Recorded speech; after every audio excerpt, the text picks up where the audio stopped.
নমস্কার, আমি অঙ্কুর। শুরু করছি পলিটিক্স। কাউকেই ছাড়া হবে না। পহলগাম কাণ্ডের পর চোয়াল শক্ত করে বলেছিলেন প্রধানমন্ত্রী নরেন্দ্র মোদী।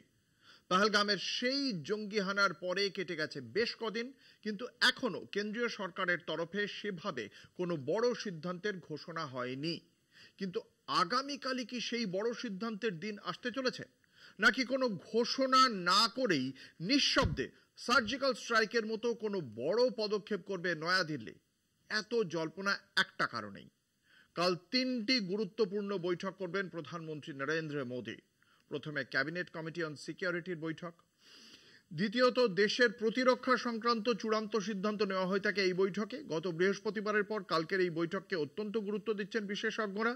এরপরেই প্রধানমন্ত্রীর নেতৃত্বে রাজনৈতিক বিষয়ক ক্যাবিনেট কমিটি বা ক্যাবিনেট কমিটি অন পলিটিক্যাল অ্যাফেয়ার্সের বৈঠক বসবে। তারপরের বৈঠক cabinet committee on economic affairs বা অর্থনৈতিক বিষয়ক ক্যাবিনেট কমিটির। বিশেষজ্ঞরা আজ করছেন সামরিক পদক্ষেপের জেরে দেশের রাজনৈতিক ও অর্থনৈতিক প্রভাব ও তার মোকাবিলা নিয়েও আলোচনা হতে পারে বৈঠক 3টিতে। তার আগে মঙ্গলবার প্রতিরক্ষামন্ত্রী রাজনাথ সিং, জাতীয় নিরাপত্তা উপদেষ্টা Ajit Doval, chief of defence staff ও 3 বাহিনীর প্রধানের সঙ্গে পরবর্তী পদক্ষেপ নির্ধারণে জরুরি নিরাপত্তা বৈঠক করেছেন প্রধানমন্ত্রী। সূত্র মারফত আমরা যা জানতে পারছি, এই বৈঠক শেষে প্রধানমন্ত্রী নরেন্দ্র মোদী এই 3 বাহিনীকে ফ্রি হ্যান্ড দিয়ে দিয়েছেন। অর্থাৎ তারা যদি মনে করেন গুরুত্বপূর্ণ কোনো সামরিক পদক্ষেপের, সেক্ষেত্রে কোথায় করা হবে, কিভাবে করা হবে, পুরো পরিকল্পনার ক্ষেত্রে সামরিক বাহিনীর 3 সেনাপ্রধানকে সেক্ষেত্রে স্বাধীনতা দেওয়া হয়েছে সিদ্ধান্ত নেওয়ার।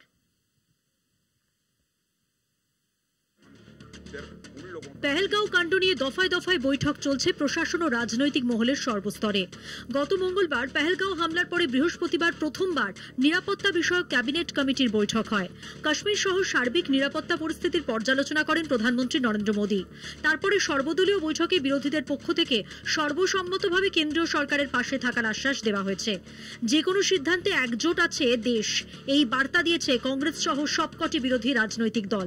তারপরে চিফ অফ ডিফেন্স স্টাফের সঙ্গে বৈঠক করেন প্রতিরক্ষামন্ত্রী রাজনাথ সিং। বুধবার ফের 3টি গুরুত্বপূর্ণ বৈঠক করবেন প্রধানমন্ত্রী নরেন্দ্র মোদী।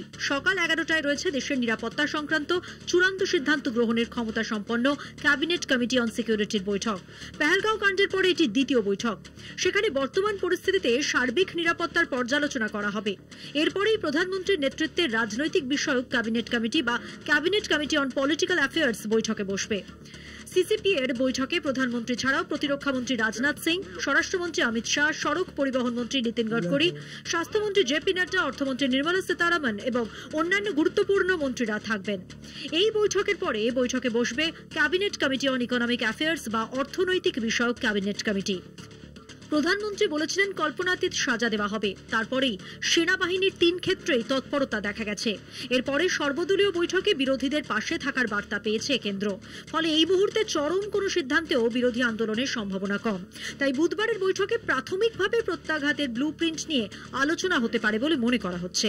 পাশাপাশি প্রত্যাঘাতের কূটনৈতিক, রাজনৈতিক ও অর্থনৈতিক প্রভাবের কোন পথে মোকাবিলা তা নিয়েও আলোচনা হবে বলেই মনে করছে ওয়াকিবহাল মহল।